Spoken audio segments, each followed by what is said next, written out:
Hey there, fellow sports parents, and welcome to anybody else interested in helping kids get the most out of competitive sports activities.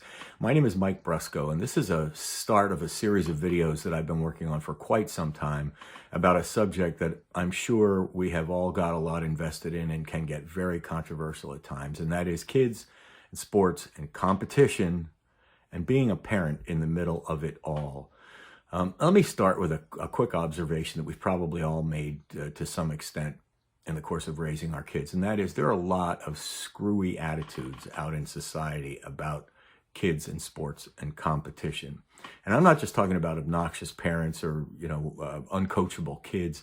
I'm talking about a general erosion of core athletic values, old school athletic values that a lot of us grew up with on playgrounds and backyard pickup games and even in Little League in the earlier years. For example, I believe that competitive sports, call me crazy, should be competitive.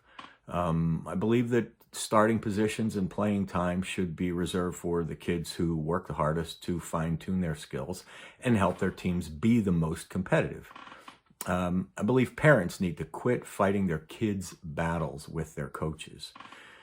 At the same time, I think coaches need to be holding themselves a little bit more accountable for the development of their players' skills and for their team's competitiveness too.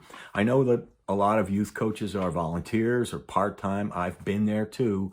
That doesn't mean you're just a babysitter. If you don't know how to coach the sport you're coaching, you need to learn to do that so that you can help the kids who have put their trust in you. I don't know why all of this stuff sounds so radical, but I do have a theory about it, and I think it's that sports have become a mirror of our society today. Society has gotten to the point where we don't want to take the blame for anybody or anything. We don't want to hold ourselves accountable or our kids accountable.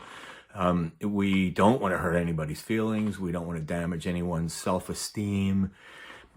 And before I go on, please don't make any assumptions about my political beliefs because of my feelings about this particular subject. I actually lean pretty hard left on most political subjects. That'll become obvious as the series of videos goes on. But anyway, in their well-meaning attempts to round off the edges of competition for kids, the people involved in this endeavor, and I'm talking about teachers and coaches and school administrators, ADs, that kind of thing, they've lost sight of some fundamental athletic values. They seem to think that competitive sports are for everyone. They think that competitive sports teach kids about commitment. They think that everybody that comes to practice and works hard should get a chance to play in the game. I'm going to, in this series of videos, debunk a lot of this stuff, or at least give you a more realistic and hopefully less touchy-feely way of looking at some of these things. And we'll tackle some other subjects as well. We'll look at stuff like college recruiting. There are a lot of myths about college recruiting. We'll look at stuff like booing in sports. We'll look at year-round sports activities and how they do or don't affect a kid burning out on the subject.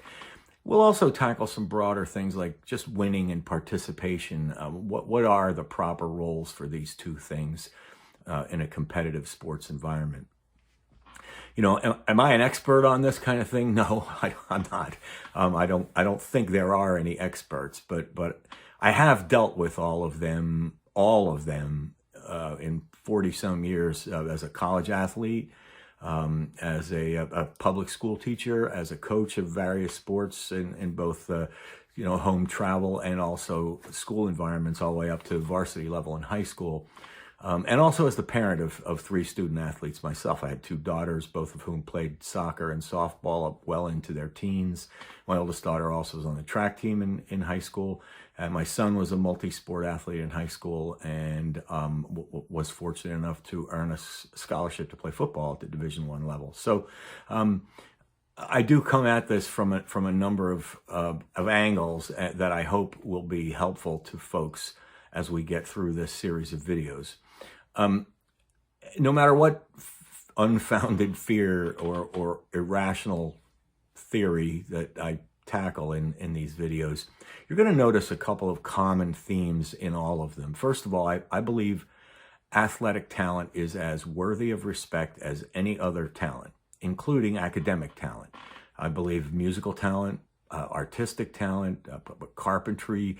There are so many different talents that human beings can have, and athletic ability is just another one of those, and it's no more important or less important than any of the others.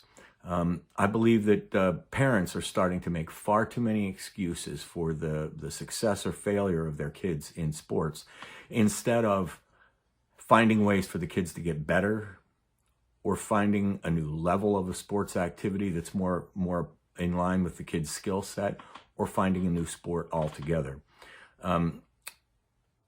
I don't believe winning in competition are four-letter words. That should be pretty obvious so far. And finally, and probably most controversially, I don't believe that the experts, I'm talking about sports psychologists and even coaches and teachers, have a whole lot to add to this conversation unless and until they have parented some student athletes for themselves. That's the only way you can really get a sense of what's going through a parent's head. You can think you know, as Jim Moore famously said, but you don't know. Or, of course, if they haven't parented a student athlete, then the other thing they could do is provide some sort of clinical evidence that a kid's going to suffer emotional harm long-term because they lost a basketball game by a lopsided score, or because they didn't make the under-12 elite premier travel Pele protege soccer team. Agree or disagree with me, we're going to probably get into some pretty heated debates on this kind of thing. In fact, I'll be disappointed if we don't. When I talk to parents about this stuff, they agree all the time until the subject is them and their own kids, and then, as you can imagine, it gets off the rails occasionally. So won't surprise me. Right now, I am not in a position to be able to take phone calls, but we can correspond by email using my email address for this channel, and that is oldschoolsportsparenting@gmail.com. All one word, and I'll put it up here in the side of my ear, oldschoolsportsparenting@gmail.com. So I hope you'll stay in touch with me, whether you like what I'm saying or whether you disagree wholeheartedly with it. Let's have some discussion about this kind of thing, even by email. And in the meantime, I hope you'll also subscribe. I hope you'll hit the notification bell. And let's hear from you. You'll be hearing from me. Let the games begin.